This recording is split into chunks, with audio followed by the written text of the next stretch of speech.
my next door neighbour, Mrs. Jewell, was a darling person, wasn't she? She was wonderful, and she used to help me an awful lot when I first came. And of course I had so many animals, and when we went away she took after all my animals, because it was known as Hanscombe Zoo. Very embarrassing, and people at the preschool used to come and visit me once a term to see what I got. I had enough of them, my God. People used to bring me, I can remember one day, a knock on the door, and this rather inebriated gentleman came and he said, "I've just found this in the main street," and he presented a little swan to me. Wow. And I had Fred for quite a long time. And first of all, I used to put him in the bath and he used to swim. Then he got his head under the water. And then when his whole body came under the water, I thought, no, we won't have him bath anymore. So I got the children's wading pool and put that with him. And one of the cats we had, one of the many cats we had, George, he was very friendly, very protective towards the swan. And I've got a photograph of the two of them in the kitchen eating a dish of surprise peas together. And a dog came in one day, and the cat flew at the dog because he thought it was going to hurt the swan. And then one day the swan took off, I didn't clip its wing, flew the house 3 times and must say thank you very much and I'm going, and I never saw him again. Amazing, isn't it? Yeah.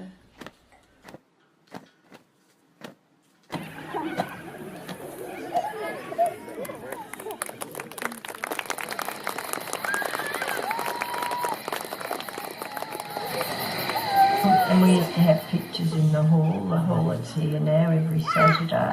Any standout pictures that you remember? And I can remember one of my favourite movies was Lassie Come Home. Yeah. And after seeing that movie, I always wanted a Lassie doll. Did you get one? No. We had the 4 Jecky boys. There used to be 4 brothers.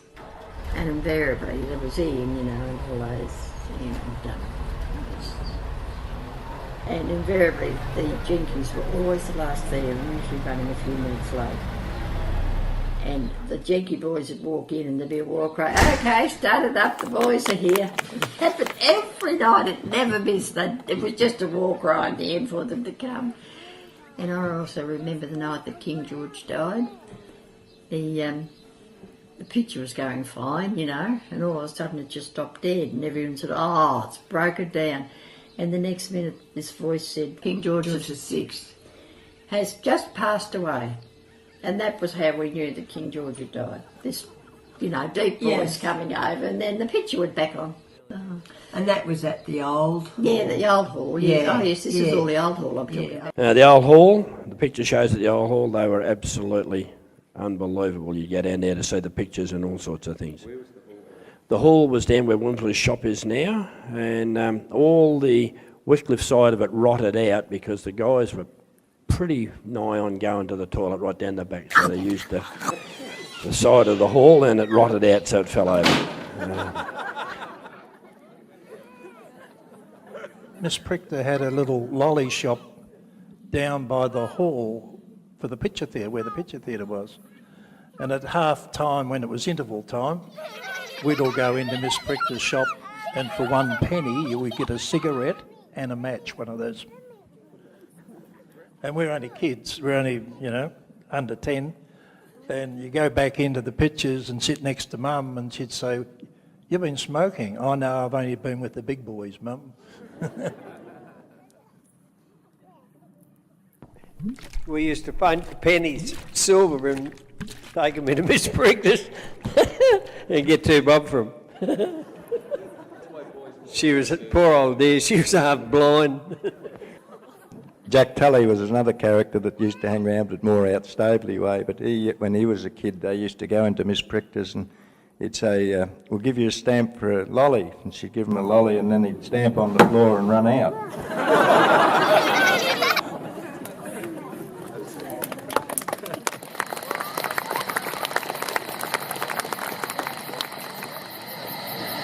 I can probably remember back about, probably 60 years ago when the place was pretty well alive with rabbits, and we used Strickland baits and with carrots or oats, and you pick up ute loads, truckloads of rabbits after they'd been poisoned.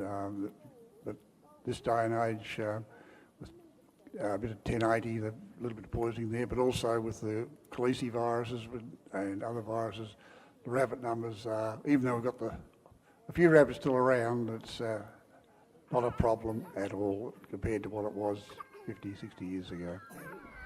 As I said, over the rower line, just as you go over on the right, before you go on the gate of the wreck, old Billy, old Punter Hargrave had his skin shop there, and he used to buy skins and all that, because he had one eye, a pair of glasses, and we used to take rabbit skins in there, and he used to stick his belly out like this and hold the scale up here, so that the skin sat on his belly, so he didn't have to pay you so much. So we tricked him. We got some separator spindles and all that, and tied inside the skins. We got a bit of extra money. Harry, what was the pelt of a rabbit worth in those days? Oh God, I can't remember. But I know Laurie and I were catching them and selling them. We only had 6pence a pair those days. Opposite your place, Laurie and I lived out there when Des Phillips bought it off this bank manager, this Richie that was the bank manager. He bought that farm out there, and then he sold it to Des Phillips. When he bought it, it just used to move with rabbits. There was thousands of rabbits there. And old Des, Laurie and I had nowhere to live. And old Des let us go out there and live in the house as long as we caught the rabbits. But we were catching 200 pair a day. We're setting the traps 4 times a day. And we're getting 6pence a pair. Old Job from Stawell used to come there, get them. Yeah. So, but, yeah, there's nothing else, I don't think. Sergi Tognon, who people would remember, I think.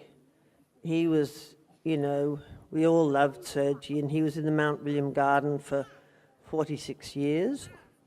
And he was married to Doris, who was Doris...